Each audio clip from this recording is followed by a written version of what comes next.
Hi விகஸ் மீண்டும் வில்சான் review தமிழ்ச்சலம் மூலமாக உங்களை சந்திப்பதில் பெருமகிழ்ச்சி அடைகிறேன். ஹாய் ஃப்ரெண்ட்ஸ், சுத்தமான தரமான எந்த கலப்படமும் இல்லாத 100% தரமான தேன் உங்களுக்கு வேணும்னா இந்த ஸ்க்ரீனில் இருக்கக்கூடிய நம்பரில் காண்டாக்ட் பண்ணுங்கள். கன்னியாகுமரி மாவட்டம் மார்த்தாண்டம் தான் இந்த தேனுடைய ஆரிஜின். டிஸ்கிரிப்ஷன் பாக்ஸில் தேனுடைய விலையும் காண்டாக்ட் நம்பரையும் உங்களுக்காக கொடுத்துருக்கேன். உங்களுக்கு யாராவது வேணும்னா நீங்கள் டேரெக்டாக காண்டாக்ட் பண்ணி இந்த தேனை வாங்கிக்கலாம்.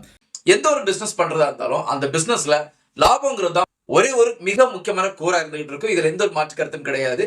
இதே நிலைமை தான் நம்மளுடைய கார் ஷோரூம்ல போய் நீங்க கார் வாங்குறதா இருந்தாலும் காரை விற்கக்கூடியவங்களுக்குமே லாபங்கிறது தான் ஒரே ஒரு மிக முக்கியமான கூறா இருந்துகிட்டு இருக்கு. ஸோ நம்மள யாரா இருந்தாலும் ஒரு கார் வாங்கணும்னு முடிவு பண்ணி ஒரு பட்ஜெட்டை ஃபிக்ஸ் பண்ணி ஒரு ஷோரூம்ல போய் நம்ம பேசும்போது நம்மளுடைய பட்ஜெட் 10 லட்சமா இருக்கலாம். ஒரு எடுத்துக்காட்டு சொல்லிக்கிறேன், நம்மளுடைய பட்ஜெட் 10 லட்சமா இருக்கலாம். ஆனா அந்த ஷோரூம்குள்ள போன பிறகு அங்க இருக்கக்கூடிய சேல்ஸ்மேனை பொறுத்த வரைக்கும் எப்படியாவது நம்மளை கன்வின்ஸ் பண்ணி அது ஒரு 11 லட்சம் ஒரு 12 லட்சம் ரூபாய்க்கு நம்ம எடுத்துட்டு போய் அந்த கார் நம்ம கிட்ட சேல்ஸ் பண்ணுவாங்க. இதுதான் அவங்களுடைய ப்ராஃபிட்டாகவும் இருந்துகிட்டு இருக்கும். ஸோ அவங்க நம்மளை கன்வின்ஸ் பண்ணக்கூடிய விஷயம் எது அப்படின்னு பாத்தீங்கன்னா அந்த கார்ல இருக்கக்கூடிய ஃபீச்சர்ஸ் தான் அதிகப்படியா பேசி நம்மளை கன்வின்ஸ் பண்ண பார்ப்பாங்க. ஃபீச்சர்ஸை பொறுத்த வரைக்கும் அவங்க எப்பவுமே இந்த வேரியன்ட் எடுங்க சார், இந்த வேரியன்ட்ல இந்த ஃபீச்சர்ஸ் இருக்குன்னு சொல்ல மாட்டாங்க. இந்த ஃபீச்சர்ஸ் உங்களுடைய ஆசையை கூட்டிகிட்டே போவாங்க. ஸோ நாமும் அந்த கார்ல இந்தந்த ஃபீச்சர்ஸ் இருக்கு, இதெல்லாம் நமக்கு தேவைப்படும் அப்படிங்கிற எண்ணத்துல அந்த காரையும் எடுக்கிறது நம்ம துணிஞ்சு உள்ளாடி போவோம், நம்மளுடைய காசையும் இழப்போம். இதுல இருக்கக்கூடிய மிக முக்கியமான நெகட்டிவ் என்ன அப்படின்னு பாத்தீங்கன்னா நம்ம எல்லாருமே மிக முக்கியமான 90% மேல இருக்கக்கூடிய எல்லாருமே ஒரு கார் வாங்கணும்னு போகும்போது நம்ம அந்த லோனை மட்டும் தான் அடிப்படையா வச்சு போவோம். ஸோ லோன் அடிப்படையாக போகும்போது நமக்கு இஎம்ஐங்கிற ஒரு மிக முக்கியமான ஒரு ஆஸ்பெக்ட் இருக்கு. ஸோ இஎம்ஐ பொறுத்த வரைக்கும் நாம ஃபியூச்சர்ஸை மேல ஏற்றிக்கிட்டே போகும்போது லோனுடைய வேல்யூ மேல போகும், இதன் மூலமா இஎம்ஐயுமே மேல போகும். ஸோ ஒவ்வொரு மாதம் நாம நம்ம கையில பேயக்கூடிய இஎம்ஐ அதிகப்படியா போகும்போது நமக்கு ஷோல்டருக்கு மேல மிகப்பெரிய ஒரு பாரம் வந்து உட்காரும் அப்படிங்கிறது எந்த ஒரு மாற்று கருத்தும் கிடையாது. ஸோ நாம இன்னைக்கு இந்த ரிவ்யூல ஒரு கார் வாங்கணும்னு ஒருத்தர் போறாருன்னா அந்த கார் வாங்கும்போது இதுல நமக்கு தேவைப்படக்கூடிய மிக முக்கியமான ஃபீச்சர்ஸ் என்னென்ன அப்படிங்கிறது தான் இங்க டீட்டெயிலா லிஸ்ட் பண்ண போறோம். ஸோ இந்த ரிவ்யூவை நீங்க முழுமையா எங்கேயுமே ஸ்கிப் பண்ணாம பாத்தீங்கன்னா நீங்க ஒரு கார் வாங்குறதுக்கு போகும்போது இந்த கார்ல இந்த ஃபீச்சர்ஸ் எனக்கு வேணுமா வேண்டாம் அப்படிங்கிற ஒரு கிளியர் கட்டான ஐடியா உங்களுக்கு கிடைக்கிற நம்பிக்கை நம்ம இந்த ரிவ்யூ பார்க்கலாம். இது வரைக்கும் நம்ம சேனல் சப்ஸ்கிரைப் பண்ணாதவங்க சப்ஸ்கிரைப் பண்ணிக்கோங்க. கார் பெட்டி செய்திகள், ரிவ்யூஸ், கமெண்ட்ஸ் எல்லாமே உங்களுக்காக நம்ம டெய்லி கொடுத்துக்கிட்டு இருக்கோம். இது மட்டும் இல்லாம சோ உங்களை யாருக்காவது இதுல இன்னும் கமெண்ட்ஸ் இருக்கு அப்படின்னா நீங்க கண்டிப்பா கமெண்ட் செக்ஷன்ல கமெண்ட் பண்ணுங்க. இது உங்களுக்கும் எனக்கும் இன்னும் மற்றபடி வீடியோ பார்க்கக்கூடியவங்களுக்கும் மிகப்பெரிய ஒரு உறுதுணையா இருக்கும் அப்படிங்கிறது உண்மையான விஷயம் இருந்துகிட்டு இருக்கு. சோ இப்போ நம்ம வீடியோக்கு அடி போகலாம். ஒரு காரை பொறுத்த வரைக்கும் 4 விதமான மிக முக்கியமான விஷயம் இருக்கு. 1 எக்ஸ்டீரியர், இரண்டாவது இந்த காருடைய இன்டீரியர், மூணாவது இந்த காருடைய சேஃப்டி ஆஸ்பெக்ட், நாலாவது மிக முக்கியமான விஷயம் இதோட டெக்னிக்கல் ஆஸ்பெக்ட். சோ நாம இந்த 4 விஷயங்கள்லயுமே இருக்கக்கூடிய ஃபீச்சர்ஸ் என்ன, இதுல மிக முக்கியமான ஃபீச்சர்ஸ் என்ன, எந்த ஃபீச்சர்ஸ் நமக்கு தேவைப்படும், எது தேவைப்படாது அப்படிங்கிறத பார்க்கலாம். முதன்மையா ஒரு வண்டியுடைய எக்ஸ்டீரியர்ல இருக்கக்கூடிய ஃபீச்சர்ஸ்ல எந்த ஃபீச்சர்ஸ் மிக முக்கியமா நமக்கு தேவை அப்படிங்கறத நான் தெளிவுபடுத்திக்கிறேன். ஒரு கார்ல மிக முக்கியம் அந்த காருடைய ஃப்ரண்ட் ப்ரொஃபைல். ஃப்ரண்ட் ப்ரொஃபைல் பொறுத்த வரைக்கும் மிக முக்கியமா தேவைப்படக்கூடிய ஒரு ஃபீச்சர்ங்கிறது இதனுடைய ஹெட்லைட். ஹெட்லைட்டை பொறுத்த வரைக்கும் இன்னைக்கு ஹாலஜன் லேம்ப் இருக்கு, அதுக்கு எல்இடி லேம்ப் கொடுத்திருக்கு, எல்இடி கிறிஸ்டல் எல்இடி கொடுத்திருக்காங்க. இதுக்கு அடுத்து பாத்தீங்கன்னா ப்ரொஜெக்டர் டைப்பான ஹெட்லாம்ப்ஸ் வந்துகிட்டு இருக்கு. ப்ரொஜெக்டர் டைப்பான ஹெட்லாம்ப்ஸ் பொறுத்த வரைக்கும் எல்லா கார்லயுமே இதோட டாப் வேரியன்ட்ல தான் கொடுத்துட்டு இருக்காங்க. பேஸ் வேரியன்ட்ல கண்டிப்பா வராது. பேஸ் வேரியன்ட் பொறுத்த வரைக்கும் நார்மலா உங்களுக்கு ஹாலஜன் ஹெட்லாம்ப்ஸ் கொடுக்குறாங்க. மிட் வேரியன்ட் பொறுத்த வரைக்கும் எல்இடி ஹெட்லாம்ப்ஸ் கொடுத்துட்டு இருக்காங்க. சோ என்னோட ரெக்கமெண்டேஷன், நீங்க எந்த கார் எடுக்கிறதா இருந்தாலும் அந்த கார்ல எல்இடி ஹெட்லாம்ப்ஸ் இருக்கிறத எடுத்தீங்கன்னா எந்த ஒரு ஜேர்னிக்கு போகும்போதும் நீங்க வண்டியை ஓட்டும் போது ஒரு கிளியர் கட்டான ஒரு டிரைவிங் எக்ஸ்பீரியன்ஸ் இருக்கும். ஹாலஜன் எடுத்தீங்கன்னா ஒரு பெரிய அளவிலான ஒரு லைட்டிங் எஃபெக்ட் கண்டிப்பா இருக்காது. உங்களுக்கு ஃப்ரண்ட்ல என்ன நடக்குன்னு தெரியாது. உங்க ஆப்போசிட்ல வண்டி ஓட்டி வரக்கூடியவங்க ஒரு எல்இடி லைட் போட்டு ஒரு ஹை பீம்ல வந்துட்டு இருக்காங்கன்னா உங்களால வண்டியை டிரைவ் பண்றது ரொம்ப கஷ்டமா இருக்கும். சோ இதனால எப்பவுமே எல்இடி ஹெட்லாம்ப்ஸ் இருக்கிறது ஒரு மிக முக்கியமான விஷயமா இருந்துகிட்டு இருக்கு. இது இரண்டாவதா ஒரு ஃபீச்சர் எது வேணும் அப்படின்னு பாத்தீங்கன்னா எல்லா வண்டியிலுமே உங்களுக்கு ஃபோக் லேம்புடைய ஆப்ஷன்ஸ் கொடுத்திருப்பாங்க. ஆனா நிறைய வண்டியில ஃபோக் லேம்ப்ஸ் பேஸ் வேரியன்ட்ல கொடுக்க மாட்டாங்க. மிட் வேரியன்ட்க்கு மேலதான் உங்களுக்கு ஃபோக் லேம்ப்ஸ் கொடுத்திருப்பாங்க. இந்த ஹெட்லாம்ப் மாதிரியே ஃபோக் லேம்பும் ரொம்ப மிக முக்கியமான விஷயம். அது இந்தியன் ரோட பொறுத்த வரைக்கும் நமக்கு நல்லா தெரியும், ரோடு எங்கேயுமே ஒரு ஸ்மூத் சர்ஃபேஸான ரோடா இருக்காது, குண்டும் குழியுமா தான் அதிகமா இருக்கும். அது மட்டும் இல்லாம நம்மள பல பேர் வண்டி ஓட்டக்கூடியது கண்டிப்பா டவுன்லயா இருக்காது. டவுனை தாண்டி நமக்கு வில்லேஜ் உள்ளாடி அதிகமா வண்டி ஓட்டும். சோ இந்த மாதிரிப்பட்ட இடத்துல கண்டிப்பா ஃபோக் லேம்ப்ங்கிறது ஒரு மிக முக்கியமான விஷயம். இதனால ஹெட்லாம்ப், ஃபோக் லேம்ப் இந்த ரெண்டையுமே மஸ்டா இருக்கணும். நீங்க ஒரு வண்டி எடுக்கும்போது ஹெட்லாம்பை பொறுத்த வரைக்கும் எல்இடி ஹெட்லாம்ப் எடுக்கிறது ஒரு முக்கியமான விஷயமா இருக்கு. இதை கடந்து ஃப்ரண்ட் ப்ரொஃபைல்ல என்னென்ன விஷயங்கள் நம்ம தவிர்க்கலாம் அப்படின்னு பாத்தீங்கன்னா டேட்டா ரன்னிங் லேம்ப்ங்கிறது கண்டிப்பா அந்த வண்டிக்கு ஒரு டெக்கரேட்டிவ் எலமெண்ட் தான். இதை எடுக்கிறத நம்ம தவிர்க்கலாம். எதனாலன்னு பாத்தீங்கன்னா ஒரு டேட்டா ரன்னிங் லேம்புடைய எஃபெக்ட்ங்கிறது நம்ம ஆப்போசிட்ல வரக்கூடியவங்களுக்கு நம்ம ஹெட்லாம்ப் ஆஃப் பண்ணி வச்சிருந்தாலும் இந்த வண்டி இங்க இருக்கு அப்படிங்கறத நம்ம ஹைலைட் பண்ணி காட்டுறதுக்கு தான் டேட்டா ரன்னிங் லேம்ப் யூஸ் பண்றோம். இது நீங்க டிம் லைட் போட்டாலும் உங்களால யூஸ் பண்ணிக்க முடியும். இதனால டேட்டா ரன்னிங் லேம்ப்ங்கிற ஃபீச்சர் கண்டிப்பா தேவையில்லை. இதை கடந்து வண்டியோட கிரில்லை பொறுத்த வரைக்கும் நீங்க எந்த ஒரு பேஸ் வேரியன்ட் எடுத்தாலும் ஒரு நார்மல் கிரில் கொடுத்திருப்பாங்க. அதே மிட் வேரியன்ட்க்கு மேல போகும்போது இதுல கண்டிப்பா கொஞ்சம் குரோம் ஆக்சென்ட் எல்லாம் ஆட் பண்ணி வண்டியை கொஞ்சம் அழகுபடுத்தி கொடுத்திருப்பாங்க. இதுவுமே கண்டிப்பா தேவைப்படக்கூடிய ஒரு விஷயம் கிடையாது. இதையுமே உங்களால கட் ஆஃப் பண்ண முடியும். இதை மாதிரி சில டெக்கரேட்டிவ் எலமெண்ட் ஃப்ரண்ட்ல வரக்கூடியதை நீங்க தவிர்த்தீங்கனாலே மேக்ஸிமம் ஆன காசு உங்களால சேவ் பண்ணிக்க முடியும். இப்ப சைட் ப்ரொஃபைல் பொறுத்த வரைக்கும் நம்ம கீழே இருந்து வரலாம். டயரை பொறுத்த வரைக்கும் நிறைய ஷோரூம்ல சேல்ஸ்மேன் உங்களுக்கு அலாய்விஸை காட்டி உங்களை ஆசைப்படுத்துவாங்க. இது கண்டிப்பா தேவைப்படக்கூடிய விஷயம் கிடையாது. நார்மல் வீல் கவர்ஸ் இருக்கக்கூடிய டயரை பாக்குறதுக்கு அட்டகாசமா லுக் கொடுத்திருக்கோம்.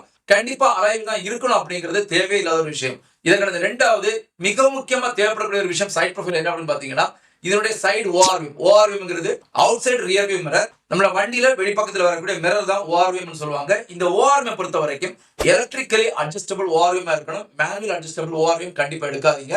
எலக்ட்ரிக்கல் அட்ஜஸ்டபிள் ஓஆர்விஎம் இதோட பெனிஃபிட் என்ன அப்படின்னு பாத்தீங்கன்னா, நீங்க வண்டிக்குள்ள உட்கார்ந்து வண்டி ஓட்டிட்டு இருக்கும் போதே உங்களுடைய மிரரை நீங்க அட்ஜஸ்ட் பண்ணணும்னா அப்படியே ஈஸியா உங்களால அட்ஜஸ்ட் பண்ணிக்க முடியும். நீங்க விண்டோவை இறக்கி அதுக்கப்புறமா கை வச்சு அட்ஜஸ்ட் பண்ணாலும் உங்களோட கிளியர் கட் அட்ஜஸ்ட் பண்ண முடியாது. அதே நேரத்துல எலக்ட்ரிக்கல் அட்ஜஸ்டபிள் ஓஆர்விஎம் இருந்ததுன்னா உங்களால ஈஸியா உங்களுக்கு தேவைப்படக்கூடிய அளவுல பெர்ஃபெக்ட்டா உங்களால கண்ட்ரோல் பண்ணிக்க முடியும். இது மிக முக்கியமான தேவைப்படக்கூடிய ஒரு விஷயம். இதை கடந்து இதே ஓஆர்விஎம்ல தேவையில்லாத விஷயத்தையும் வச்சிருப்பாங்க. என்ன அப்படின்னு பாத்தீங்கன்னா, இன்டகிரேட்டட் டர்ன் இண்டிகேட்டர்ஸ்ங்கிறது இது கண்டிப்பா ஒரு காருக்கு இன்டகிரேட்டா தேவைப்படக்கூடிய விஷயம் கிடையாது. இது நார்மலா வண்டியோட சைட் பாடியில வச்சிருந்தாலே தாராளமா போதும். இப்படி அவங்க இன்டகிரேட் பண்ணி எடுத்துட்டு வரும்போது இதோட காஸ்ட்டை வந்து மேல எடுத்துட்டு போவாங்க. இதனால இன்டகிரேட்டட் சைடு இண்டிகேட்டர்ஸ்ங்கிறது தேவைப்படக்கூடிய விஷயம் கண்டிப்பா இல்ல. இதை கடந்துமே சைட் ப்ரொஃபைலை பொறுத்த வரைக்கும் இது ஏபிசி பில்லர்ஸ் பொறுத்த வரைக்கும் அழகுபடுத்துற அப்படிங்கிற நேம்ல வந்து பாத்தீங்கன்னா இது டியூவல் டோன் கலர்ஸ்ல கொடுத்திருப்பாங்க. இதுவே நமக்கு கண்டிப்பா தேவைப்படக்கூடிய விஷயம் கிடையாது. இதற்கு ரூஃப் டாப் பொறுத்த வரைக்கும் ஃப்ளோட்டிங் டைப்லான roof top dual tone colours இப்படிங்கிற பேர்ல 20,000 30,000 உங்கள்ட்ட லோட் பண்ணிட்டு இருக்காங்க. இதையுமே மேக்ஸிமம் தவிர்த்துக்கோங்க. நார்மலா இருக்கக்கூடிய ஒரு கலர்ல நீங்க ஒரு கார் எடுத்தீங்கன்னா, அந்த காரை நீங்க ப்ராப்பரா மெயின்டெயின் பண்ணி பாலிஷ் பண்ணி வைக்கிறீங்கனாலே, வண்டி ரோட்ல போகும்போது ரோட் பிரசன்ஸ்ங்கிறது கண்டிப்பா அட்டகாசமான லுக்க கொடுக்கும். ஸோ நீங்க டியூவல் டோன் கலர்ஸ் அதே மாதிரி ஃப்ளோட்டிங் டைப்பான ரூஃப்ங்கிறத தவிர்த்தீங்கன்னா, 20,000 30,000 உங்களால சேவ் பண்ண முடியும் அப்படிங்கிறது ஒரு மிக முக்கியமான விஷயமா இருந்துகிட்டு இருக்கு. இப்போ மிக முக்கியமா ரியர் ப்ரொஃபைல்ல ஒரு வண்டியினுடைய பின்பக்கத்துல என்ன ஃபீச்சர்ஸ் அதிகமா நமக்கு தேவைப்படக்கூடிய ஃபீச்சர்ஸ் அப்படின்னு பாத்தீங்கன்னா, பிரேக் லேம்ப்ங்கிறது கண்டிப்பா மிக முக்கியமான விஷயம். இந்த பிரேக் லேம்ப் எல்இடி லைட்டா இருந்தா கண்டிப்பா அது ஒரு பாசிட்டிவான நோட். அதில் ஹேலஜனா இருந்தாலும் பெரிய அளவான வித்தியாசம் கொடுக்காது. பட் எல்இடியா இருந்தா கொஞ்சம் பிரைட்டரா பக்காவா இருக்கும். இதனால நம்ம வண்டிக்கு பின்னாடி ஃபாலோ பண்ணி வரக்கூடியவங்களுக்கு ஒரு ஈஸியான ஒரு ஐடென்டிஃபிகேஷன் மார்க்கா இருக்கும் அப்படிங்கிறது என்னுடைய கருத்து. இதை கடந்து ஒரு மிக முக்கியமான தேவைங்கிறது, நீங்க ரிவர்ஸ் கியர் போடும்போது இதுக்குண்டான ஒரு லேம்ப் பின்னால கொடுத்திருந்தா, அதுவும் கொஞ்சம் பவர்ஃபுல்லான லேம்பா இருந்தா வண்டி ரிவர்ஸ் எடுக்கும்போது அது நமக்கு ரொம்ப உறுதுணையான விஷயமா இருக்கும். இதனால இந்த 2 விஷயத்தையுமே கொஞ்சம் பாசிட்டிவா பார்த்துக்கோங்க. இத கடந்து தேவைப்படாத ஃபீச்சர்ஸ்ங்கிறது இந்த ரூஃப் ஸ்பாய்லர், அதே மாதிரி ஷார்க் ஃபின் ஆண்டனா, இத கடந்து கனெக்டட் டைப்லான எல்இடி டெயில் லேம்ப் இதெல்லாம் கண்டிப்பா நமக்கு தேவையில்லாத விஷயங்கள். இதெல்லாமே உங்களுக்கு டெக்கரேட்டிவ் எலிமெண்ட் தானே தவிர ஒரு கண்டிப்பா அத்தியாவசியமான எலிமெண்ட் கிடையாது. ஒரு காரோட எக்ஸ்டீரியர்ல அத்தியாவசியமான எலிமெண்ட் மட்டுமே நீங்க சூஸ் பண்ணீங்கன்னா, இது பாசிட்டிவ் நோட்டா இருக்கும். நான் தெளிவா சொல்லிட்டேன். ஃப்ரண்ட் ப்ரொஃபைல் பொறுத்தவரைக்கும் உங்களுக்கு ஹெட் லேம்ப் அது மட்டும் இல்லாம இதனுடைய ஃபோக் லேம்ப் 2மே எல்இடில கொடுத்திருந்தா பெட்டர். சைட் ப்ரொஃபைல பொறுத்தவரைக்கும் உங்களுக்கு சைடு மிரர்ஸ பொறுத்தவரைக்கும் எலக்ட்ரிக்கல் அட்ஜஸ்டபிளா இருக்கணும். பின்பக்கத்த பொறுத்தவரைக்கும் டெயில் லேம்ப் அது மாதிரி ரிவர்ஸ்னுடைய லேம்ப் இதுதான் ஒரு வண்டியினுடைய எக்ஸ்டீரியர்ல பொறுத்தவரைக்கும் மிக முக்கியமா நமக்கு தேவைப்படக்கூடிய விஷயம். இத கடந்து டூர் ஹேண்டில்ஸா இருக்கலாம், ஷார்க் ஃபின் ஹேண்டலா இருக்கலாம், ரூஃப் ஸ்பாய்லரா இருக்கலாம். இதெல்லாமே ஸ்போர்ட்ரி எலிமெண்ட்ட குடுக்கிறதுக்காகவும், வண்டிய பியூட்டிஃபை பண்ணி குடுக்கிறதுக்காகவும் தான் வண்டியில வச்சிருக்காங்களே தவிர, இது கண்டிப்பா நமக்கு தேவைப்படக்கூடிய விஷயம் கிடையாது. இந்த தேவையில்லாத விஷயங்கள தவிர்த்தீங்கன்னா, மினிமம் எக்ஸ்டீரியர் பொறுத்தவரைக்கும் ஒரு ரூ. 20,000 50,000 உங்களால சேவ் பண்ண முடியும். இப்ப நம்ம ரொம்ப மிக முக்கியமா 2வது செக்மென்ட்க்குள்ளாடி போலாம். 2வது செக்மென்ட்ங்கிறது ஒரு வண்டிக்குள்ளாடி இன்டீரியர்ல மிக முக்கியமா என்னென்ன தேவைகள் அப்படிங்கிறத பார்க்கலாம். எந்த ஒரு வண்டிக்கு உள்ளாடியுமே அந்த வண்டிக்கு உள்ளாடி கூட அரேஞ்ச்மென்ட் கூடவே தீம் இது 2மே மிக முக்கியமான விஷயம். நாம ஒரு புது வீடு கட்டி அந்த வீட்டுக்கு உள்ளாடி போகும்போது அந்த வீட்டினுடைய தீமினுடைய பெயிண்டிங்கிறது நம்ம ரொம்ப ரசிக்கக்கூடிய ஒரு விஷயமா இருக்கும். அந்த தீமை நீங்க கரெக்ட்டா செட் பண்ணா மட்டும் தான் வீட்டுக்கு உள்ளாடி போகும்போது அதுக்குண்டான ஒரு அமைதியான சூழ்நிலையும் நமக்கு பிடிச்சது மாரியுமே இருக்கும். அதே மாதிரி ஒரு வண்டிக்கு உள்ளாடியுமே வண்டிக்குள்ளாடி கொடுத்திருக்கிற தீம் அதாவது டார்க் தீமா இருக்கலாம், டியூவல் டோன் தீமா இருக்கலாம், இல்ல லைட் தீமா இருக்கலாம். எந்த தீம் உங்களுடைய மூடுக்கு பிடிச்சிருக்கக்கூடிய ஒரு தீமா இருக்கும் அப்படிங்கிறத பார்த்து நீங்க எடுத்துக்கோங்க. பார்க்கிறதுக்கு அட்ராக்டிவா இருக்கு அப்படிங்கிறதுக்காக ஒரு தீமை செலக்ட் பண்ணாதீங்க. ஏன்னா ஒரு வண்டி நீங்க வாங்கின பிறகு ஒரு நெடுங்காலம் அந்த வண்டியில நீங்க டிராவல் பண்ண போறீங்க. அப்படி இருக்கும்போது வண்டிக்கு உள்ளாடி இருக்கக்கூடிய தீம்ங்கிறது ரொம்ப மிக முக்கியமான விஷயம். இத கடந்து வண்டியினுடைய அரேஞ்ச்மென்ட்ஸ் அதுவும் குறிப்பா ஃப்ரண்ட் டேஷ்போர்ட்ல வரக்கூடிய அரேஞ்ச்மென்ட்ஸ பொறுத்தவரைக்கும் நிறைய பேர் யூனிக்கா தேடுவாங்க. ஒரு சிலர் கொஞ்சம் ஹெவியா இருக்கணும்னு பார்ப்பாங்க. சோ உங்களுடைய பாயிண்ட் ஆஃப் வியூல அது எப்படி இருக்கும் அப்படிங்கிறத தெளிவா புரிஞ்சுக்கோங்க. ஒரு சின்ன எடுத்துக்காட்டுக்கு நம்ம வீட்ல ஒரு டேபிள் இருந்தா அந்த டேபிள்ல நம்ம எப்படி ஆர்கனைஸ் பண்ணுவோங்கிறத நீங்க கொஞ்சம் யோசிச்சு பாருங்க. ஒரு 2 ஸ்பீக்கர்ஸ், ஒரு டிவி, ஒரு கம்ப்யூட்டர், கொஞ்சம் புக்ஸ் இதெல்லாம் ஆர்கனைஸ் பண்றது எப்படி பண்ணுவோமோ, இதே மாரிப்பட்ட ஆர்கனைசேஷன் வந்து உங்களுக்கு வண்டிக்குள்ளாடி டேஷ்போர்ட்லயுமே இருந்தா தான் அது கரெக்ட்டா இருக்கும். இத கடந்து உங்களுக்கு பார்க்கிறதுக்கு அட்ராக்டிவா இருக்கு அப்படிங்கிறதுக்காக ஒரு டேஷ்போர்ட நீங்க செலக்ட் பண்ணிட்டீங்கன்னா, அது நாளைக்கு கண்டிப்பா நீங்க ஃபீல் பண்ற மாதிரி இருக்கும். இதனால உங்களுடைய மூடுக்கு ஏத்த தீம், உங்க மூடுக்கு ஏத்த அரேஞ்ச்மென்ட்ஸ் அந்த வண்டிக்குள்ள இருக்கா அப்படிங்கிறத தெளிவா தெரிஞ்சுக்கோங்க. ஃபீச்சர்ஸ பொறுத்தவரைக்கும் ஸ்டியரிங் வீல்ல வந்தீங்கன்னா, க்ரூஸ் கண்ட்ரோல்ங்கிறது கண்டிப்பா இப்போ அத்தியாவசியமான ஒரு ஃபீச்சர் கிடையாது. ஒரு லாங் ரன் டிராவல் பண்ணக்கூடியவங்களுக்கு தான் அது தேவைப்படக்கூடிய ஃபீச்சர்ஸ். அதே நேரத்தில வண்டியுடைய ஆடியோ கண்ட்ரோல் பட்டன்ஸ் எல்லாமே, அதாவது உங்களுடைய இன்ஃபோர்டைன்மென்ட் சிஸ்டத்த கண்ட்ரோல் பண்ணக்கூடிய ஆடியோ கண்ட்ரோல் பட்டன்ஸ், ஒரு பாட்ட சேஞ்ச் பண்றதா இருக்கலாம், கால் அட்டெண்ட் பண்றதா இருக்கலாம், இல்ல மெசேஜ்க்கு ரிப்ளை பண்றதா இருக்கலாம். இத மாரிப்பட்ட விஷயங்கள் இருக்கக்கூடிய நாப்ஸ் எல்லாமே ஒரு ஸ்டியரிங் வீல்ல கண்டிப்பா இருக்கணும். அப்படிப்பட்ட வேரியண்ட்ட நீங்க செலக்ட் பண்ணிக்கோங்க. இனி டேஷ்போர்ட்ல வரக்கூடிய ஏசிய பொறுத்தவரைக்கும், இன்னைக்கு பல கார் கம்பெனிகள் டியூவல் டோன் ஏசி கண்ட்ரோல்லாம் குடுத்துட்டு இருக்காங்க. இது தேவையில்ல. நார்மலான ஏசி கண்ட்ரோல்ங்கிறது தாராளமா நமக்கு போதும். அத நம்மளால அட்ஜஸ்ட் பண்ணிக்க முடியும். ப்ளோவர மாத்துனீங்கன்னா தேவைப்படக்கூடியவங்களுக்கு ஏசி வரப்போகுது. இதுக்கு டியூவல் டோன் ஏசி கண்ட்ரோல் போட்டு, அதுல ஒரு ரூ. 10,000 அங்க ஆட்டை போடுறது பார்க்குறாங்க. இது கண்டிப்பா தேவையில்லாத விஷயம். இனி 3வது மிக முக்கியமா வண்டியில இன்ஃபோடெயின்மென்ட் சிஸ்டத்த பொறுத்தவரைக்கும் கண்டிப்பா வேணும். நீங்க ஒரு பேஸ் வேரியன்ட்ல இருக்கக்கூடிய ஒரு வண்டி எடுத்தீங்கன்னா, இந்த வண்டியில ஆடியோ சிஸ்டம்ங்கிறது அவங்க குடுக்குறது கிடையாது. ஆனா, அத எடுத்து நீங்க ஆஃப்டர் மார்க்கெட்ல பண்ணும்போது, இதுல நிறைய நெகட்டிவ்ஸ் இருக்கு. அதனால எப்பவுமே ஆடியோ சிஸ்டம் இருக்கக்கூடிய ஒரு கார் எடுத்தீங்கன்னா, அது உங்களுக்கு ஆப்டான விஷயமா இருக்கும். இதுவே டச் ஸ்கிரீன் இன்ஃபோடெயின்மென்ட் சிஸ்டம் இருக்கக்கூடிய ஒரு கார் எடுத்தீங்கன்னா, இன்னுமே பாசிட்டிவான நோட். ஏன்னா, இந்த ஒரு சிஸ்டத்துல உங்களுக்கு நேவிகேஷன்ஸ், ஜிபிஎஸ் இதெல்லாமே லோட் பண்ணி குடுத்திருப்பாங்க. அது நம்ம ஒரு வண்டிய ஓட்டிட்டு போறதுக்கு நமக்கு ஏதுவான விஷயமா இருக்கும். இத கடந்து இந்த வண்டியில மிக முக்கியமா தேவைப்படக்கூடிய ஃப்ரண்ட் ரோல மிக முக்கியமா தேவைப்படக்கூடிய விஷயம்ங்கிறது வண்டியோட ஆம்ரெஸ்ட். ஏன்னா ஒரு வண்டி ஓட்டிட்டு இருக்கும்போது நம்முடைய லெஃப்ட் ஆர்ம வந்து நம்ம ரெஸ்ட் பண்றதுக்கு ஆம்ரெஸ்ட் இருந்தா தான் ஒரு லாங் ஜர்னி நீங்க வண்டி ஓட்டும்போது உங்களுக்கு ரிலாக்ஸா இருக்கும். இதனால ஆம்ரெஸ்ட் இல்லாத வண்டி எடுக்க வேண்டாம். ஏன்னா நெறைய பேர் ஆம்ரெஸ்ட் இல்லாத வண்டி எடுத்துக்கிட்டு ஆஃப்டர் மார்க்கெட்ல ஆம்ரெஸ்ட் பண்றாங்க. அப்படி நீங்க பண்ணும்போது வண்டியினுடைய மொத்த தீமே அது வந்து அழுக்காக்கிரும். இதனால எப்பவுமே ஆம்ரெஸ்ட் இருக்கக்கூடிய ஒரு வண்டிய நீங்க செலக்ட் பண்றது உங்களுக்கு பாசிட்டிவான நோட். இத கடந்து 4வது மிக முக்கியமான விஷயம் ஃப்ரண்ட் ரோல என்ன அப்படின்னு பார்த்தீங்கன்னா, ஸ்டோரேஜ் கெப்பாசிட்டி. எப்பவுமே உங்களுடைய 2 டோர்லயுமே 1 லிட்டர் பாட்டில வந்து நீங்க ஹோல்டு பண்ற மாரி ஸ்டோரேஜ் கெப்பாசிட்டி கண்டிப்பா இருக்கணும். பாட்டில் ஹோல்டர்ஸ் குடுத்திருப்பாங்க. ஆனா சின்ன சின்ன பாட்டில் ஹோல்டர்ஸ் குடுத்திருப்பாங்க. இதனால உங்க டோர்ல நீங்க 1 லிட்டர் பாட்டில உள்ள வச்சு பாருங்க. அந்த பாட்டில் உள்ள போகுதுன்னா மட்டும் தான் இது உங்களுக்கு ஒரு பாசிட்டிவான நோட். அப்படி இல்லன்னா அந்த வண்டிய செலக்ட் பண்ணாதீங்க. இத கடந்து டீயினுடைய ஹோல்டர்ஸ் இருக்கும். அந்த டீ கப் ஹோல்டர்ஸ் நம்ம டிரைவர் பக்கத்துல இருக்கும். இதுவுமே இருக்கான்னு பார்த்துக்கோங்க. ஏன்னா ஒரு லாங் ஜர்னி போகும்போது கண்டிப்பா ஒரு சின்ன டீ குடிக்கலாம். இல்ல ஒரு கப் எடுத்திருப்போம் நம்ம. இந்த கப்ப நம்ம ஹோல்டு பண்றதுக்கு சின்ன சின்ன கப் ஹோல்டர்ஸ் இருக்கணும். அப்படி இருந்தா மட்டும் தான் அதுவுமே நமக்கு பாசிட்டிவான விஷயமா இருக்கும். இனி செகண்ட் ரோக்கு வந்தீங்கன்னா, மிக முக்கியமான விஷயம் சீட் லம்பர் சப்போர்ட். அதாவது செகண்ட் ரோ பொறுத்தவரைக்கும் மேக்ஸிமமான எல்லா கார்லயுமே உங்களுக்கு பெஞ்ச் சீட் தான் குடுத்திருப்பாங்க. அது நார்மலான பெஞ்ச் சீட். இந்த பெஞ்ச் சீட்ல லம்பர் சப்போர்ட்ங்கிறது மிக முக்கியமான விஷயம். லம்பர் சப்போர்ட்ங்கிறது வேற எதுவும் கிடையாது. உங்க முதுகு தண்டுக்கு ஏத்தது மாரி அந்த சீட் வந்து டிசைன் பண்ணி குடுத்திருப்பாங்க. நிறைய கார் கம்பெனிகள் இத பெர்ஃபெக்ட்டா குடுத்துட்டு இருப்பாங்க. குறிப்பா Hyundai, Maruti 2 பேருமே அவங்களுடைய எல்லா கார்லயுமே கிட்டத்தட்ட எல்லா கார்லயுமே உங்களுக்கு லம்பர் சப்போர்ட் குடுத்திருக்காங்க. இதனால எந்த கார் எடுக்கிறதாலும் அந்த அந்த சேல்ஸ்மேன்ட்ட தெளிவா கேளுங்க. செகண்ட் ரோல லம்பர் சப்போர்ட் இருக்கா? இல்லையா? அப்படிங்கிறது. லம்பர் சப்போர்ட் இருக்கக்கூடிய ஒரு கார் எடுத்தா மட்டும் தான் உங்களுக்கு கம்ஃபர்ட்டான டிரைவிங் இருக்கும். அப்படி இல்லன்னா கம்ஃபர்ட்டான டிரைவிங் இருக்காது. ஏசிய பொறுத்தவரைக்கும் செகண்ட் ரோல அதுக்கான இண்டிவிஜுவல் ஏசி வச்சீங்கன்னா பெனிஃபிட். ஆனா அது கண்டிப்பா தேவைங்கிறது கிடையாது. நார்மலா ஃப்ரண்ட்ல இருக்கக்கூடிய ஏசி நீங்க ரன் பண்ணாலே பின்னால வந்துரும். இருந்தாலும் பின்னால இருந்தா பெட்டர் ஆப்ஷன்.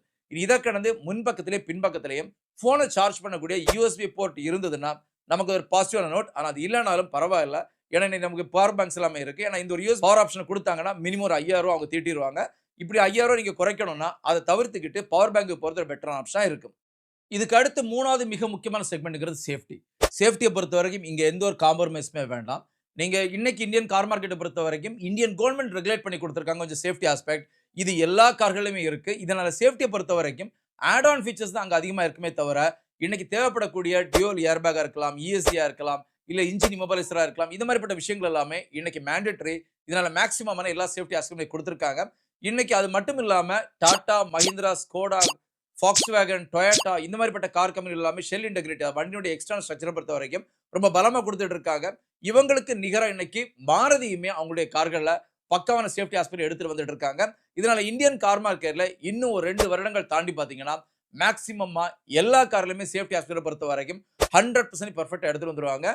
இப்போவே பார்த்தீங்கன்னா, மாருதிய தவிர்த்து இல்ல மாருதி, ரெனோ, நிசான் இந்த மாதிரிப்பட்ட கார்கள தவிர்த்து எல்லா கார்லயுமே அட்டகாசமா சேஃப்டி குடுத்துட்டு இருக்காங்க. மாருதியிலுமே இப்ப ரீசென்ட்டா லான்ச் பண்ண பிரிஸாவா இருக்கலாம், இல்ல பெலினோவா இருக்கலாம், எர்டிகாவா இருக்கலாம், எக்ஸல் 6ஆ இருக்கலாம், இன்விக்டோ இந்த மாரிப்பட்ட கார்கள் எல்லாமே அட்டகாசமா சேஃப்டி குடுத்திருக்காங்க. இன்னுமே வரக்கூடிய காலங்கள்ல மாருதியுமே அவங்களுடைய எல்லா கார்களுமே பெர்ஃபெக்ட்டான சேஃப்டி ஆஸ்பெக்ட் எடுத்துட்டு வரப் போறாங்க. இதனால சேஃப்டில பெரிய அளவிலான கேள்விக்குறி இப்போ கிடையாது. 2020க்கு முன்னாடி பார்த்தீங்கன்னா, நான் நெறைய வீடியோஸ் போட்டிருக்கேன். சேஃப்டில தோல்வியடைந்த கார்கள், இந்த கார் வாங்காதீங்க அப்படின்னு நான் ரிவ்யூ நெறைய போட்டிருக்கேன். பட் இப்போ அப்படி கிடையாது. இந்தியன் கார் மார்க்கெட்ல மேக்ஸிமமா எல்லா கார்களுமே சேஃப்டியில் போட்டி போட்டுக்கிட்டு ஃபீச்சர்ஸ் கொடுத்துட்டு இருக்காங்க. இதனால சேஃப்டியில் பெரிய அளவிலான கேள்விக்குறிங்கிறது இன்னைக்கு கண்டிப்பாக கிடையாது. 4வது மிக முக்கியமான செக்மெண்ட்ங்கிறது டெக்னிக்கல் ஆஸ்பெக்ட். டெக்னிக்கல் ஆஸ்பெக்ட்ங்கிறது கண்டிப்பா இன்ஜின்ல தான் வரும். இன்ஜின பொறுத்தவரைக்கும் நீங்க செலக்ட் பண்றத பொறுத்து அமையப் போகுது. நீங்க என்ன பவர்ஃபுல்லான டிரைவிங் உங்களுக்கு வேணும்ங்கிறத பொறுத்து நீங்க ஒரு கார் வாங்குறது ஒரு பெட்டரான ஆப்ஷனா இருக்கும். இன்னைக்கு பெட்ரோல் இன்ஜின பொறுத்தவரைக்கும் நார்மல் இன்ஜின் இருக்கு. அது மாரி டர்போ இன்ஜின்ஸும் குடுத்திருக்காங்க. டர்போ இன்ஜின் செலக்ட் பண்ணும்போது கொஞ்சம் யோசிச்சு எடுங்க. ஏன்னா டர்போ இன்ஜின் எடுக்கும்போது இங்க மெயின்டனன்ஸ் காஸ்ட்ங்கிறது அதிகமா வரும். ஆனா பவர்ஃபுல்லான டிரைவிங் கிடைக்கும். இனி இதுல நெகட்டிவ் என்னன்னு பார்த்தீங்கன்னா, மைலேஜ் கொஞ்சம் கம்மியா இருக்கும். இதனால இன்ஜின பொறுத்தவரைக்கும் எப்பவுமே நீங்க எந்த கார் எடுக்க போறீங்க? உங்களோட தேவை என்ன? உங்களோட தேவை வந்து ஒரு டிஸ்ட்ரிக்ட் உள்ளாடி நீங்க ஓட்டுறது தான். இல்ல ஒரு 50 கிலோமீட்டருக்கு உள்ளாடி ஓட்டுறது தான் அப்படி தேவைன்னா, அதுக்கேத்த மாரி கார் எடுக்கிறது உங்களுக்கு பெட்டர் ஆப்ஷனா இருக்கும். இல்ல எனக்கு லாங் டிரைவ் போணும். ஒரு பெர்ஃபெக்ட்டான டிரைவிங் பெர்ஃபார்மன்ஸ் இருக்கணும்னா, அந்த மாரிப்பட்ட இன்ஜின் எடுத்துக்கோங்க. ஸோ உங்களோட தேவைக்கு ஏத்து உங்களுக்கு தெரியலன்னா, உங்களுக்கு தெரிஞ்சவங்க கிட்ட இத கேட்டு தெரிஞ்சு, அதுக்கேத்த மாரி இன்ஜின் ஆஸ்பெக்ட்ட ஃபிக்ஸ் பண்ணி, ஒரு கார் எடுத்து ஒரு ஆப்ஷனா இருக்கும். உங்களுக்கு ஏதாவது டவுட் இருக்கு அப்படின்னா, எங்ககிட்டயுமே நீங்க மெசேஜ் பண்ணிக்கலாம். நாங்களே அதுக்குண்டான ஹெல்ப்ப உங்களுக்கு பண்ணுவோம். நான் இன்னைக்கு குடுத்த இந்த ஒரு ரிப்போர்ட்ங்கிறது கண்டிப்பா உங்கள ஃபுல்ஃபில் பண்ணியிருக்கும்னு நம்புறேன். இன்னொரு வீடியோல சந்திக்கிற வரைக்கும், உங்களிடமிருந்து விடைபெறுவது உங்களுடைய அன்பின் விவேக். Thank you.